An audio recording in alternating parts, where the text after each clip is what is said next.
2 banana எடுத்துக்கலாம். கொஞ்சமா choco chips, Frooti duty, ஒரு முட்டை, நாட்டு சக்கரை, baking soda, baking powder, vanilla essence, 3 tablespoon எண்ணெய், மில்லட் மாவு. அப்ப பனானாவை பீல் பண்ணிட்டு லைட்டா ஸ்மாஷ் பண்ணிக்கலாம். நல்லா ஸ்மாஷ் பண்ணிக்கலாம். நல்லா ஸ்மாஷ் பண்ணியாச்சு. இந்த பாத்திரத்துல வந்தா போதும். இப்ப முட்டையை வச்சு உள்ள ஊத்திக்கலாம். இப்ப நல்லா கலக்கிக்கலாம். இப்ப வெனிலா எசன்ஸ் ஊத்திக்கலாம். இப்ப நல்லா மிக்ஸ் பண்ணிக்கலாம். வெனிலா எசன்ஸும் முட்டையும் சேர்த்து. இந்த அளவுக்கு வாழைப்பழம் இருக்கு.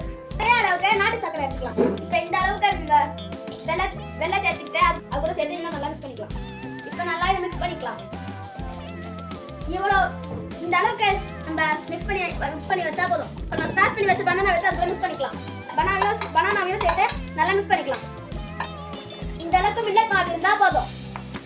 இப்போ பேக்கிங் சோடா, பேக்கிங் பவுடர் நம்ம அளவா எடுத்து வச்சா மில்லட் மாவையும் எடுத்து ஜலிச்சு எடுத்துக்கலாம்.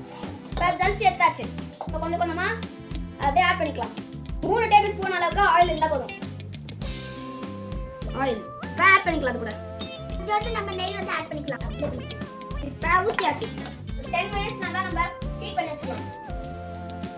இதெல்லாம் வராம இருக்கிறதுனால சும்மா இது மாதிரி ஜிக்ஸாக்லாம் பண்ணிக்கணும்.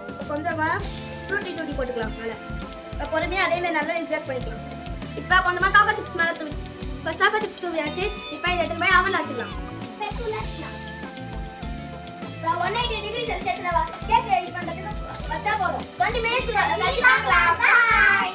இப்போ கேக் வெந்துச்சு எடுத்துக்கலாம்.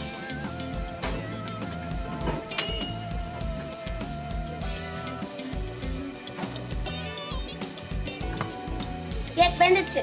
நல்லா கேக் எப்படி வெந்துச்சான்னு எப்படி பார்க்கறது வாங்க பார்க்கலாம்.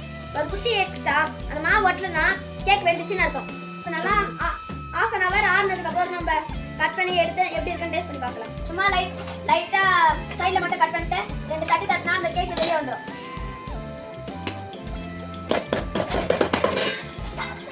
கேக் வந்துச்சு.